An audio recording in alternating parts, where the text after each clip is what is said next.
Seringkali kita minta, tapi kita nggak pernah berpikir posisi kita sudah sah belum. Apakah masih ada dosa-dosa yang belum kita akui? Saudara yakini bahwa ini. Seringkali kita hanya berpikir, Tuhan ampuni segala dosaku. Dosa yang mana? Karena ada dosa-dosa yang terjadi karena dari nenek moyang turun-temurun, itu ada namanya perjanjian. Hukum perjanjian, ketika orang tuanya meninggal, yang harus mewarisi perjanjian itu adalah anaknya. Kalau anaknya tidak pernah memutuskan perjanjian itu terus mendakwa siang dan malam. Contohnya saya pribadi, saya bongkar teologi saya tentang hal ini.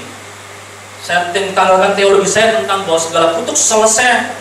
Ternyata memang selesai, tapi butuh namanya kita mengaku. Ketika keselamatan untuk semua orang, untuk dunia, kita butuh percaya untuk mendapatkan keselamatan. Hal yang sama analoginya kalau kita butuh kutuk itu selesai, kita butuh mengaku di hadapan pembela. Saya mulai agak ngerti tentang BAP, apalagi Pak Kakung Heri semakin mengerti, karena beberapa tahun ini saya pelayanan ke rutan Solo, rutan Boyolali, Wonogiri, bahkan sampai Semarang, Sragen.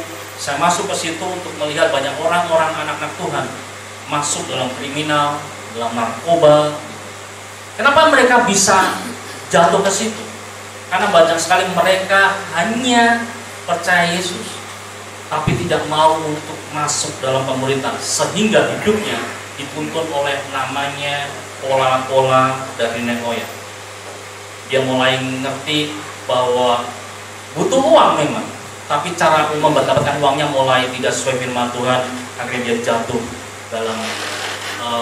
Kemarin saya melihat beberapa bulan yang lalu dia keluar dari rutan Solo, bahkan dia WL di gereja rutan.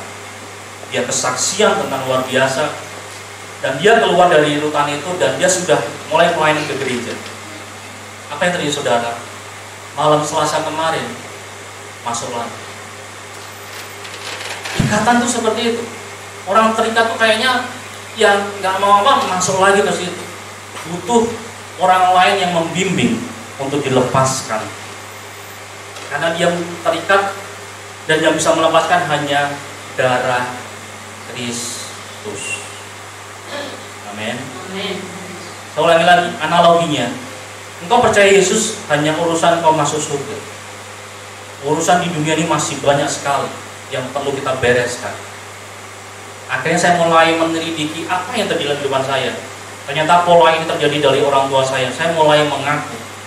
Saya mulai melakukan namanya pemutusan perjanjian. Saya mulai ngomong di hadapan Tuhan, dengan darah Kristus, kutuk ini selesai. Apa yang tadi? Cuma ngomong. Di alam roh terjadi sebuah perubahan yang luar biasa. Pola pikir saya mulai berubah tentang namanya uang. Saya dulu harus kejar uang gitu, Mas. Saya lihat tahu gimana kejar utang masih. Ternyata saudara, bahkan saya sampai masuk di dalam dunia uka-uka. Kakung Heri tahu sendiri, cari samurai, cari bos. Cuma pikirannya uang. Ternyata ketika saya, ini pola kutuk saudara. Saya mulai masuk dalam pemerintahan, mulai dipatahkan semua. Konsep berpikir saya tentang uang mulai berubah. Dan saya mulai berpikir saya utusannya Tuhan. Kalau saya utusannya Tuhan, yang menjamin hidup saya adalah Tuhan yang hidup. Itu aja, selesai. Kalau saya berpikir dulu cari uang, saya kejar uang, konsep saya berpikir saya adalah uang yang ngejar saya. Kalau dulu saya susah payah mencari rezeki dengan bekerja, sekarang saya susah payah dalam pekerjaan Tuhan. Masalah SPP, masalah anak, saya pikir nomor 2. Kenapa saya punya hasrat itu? Karena pendakwa itu mulai saya singkirkan dari dunia saya dengan darah Kristus tadi, pengakuan tadi. Akhirnya memang sekarang doa saya mulai tidak meminta-minta.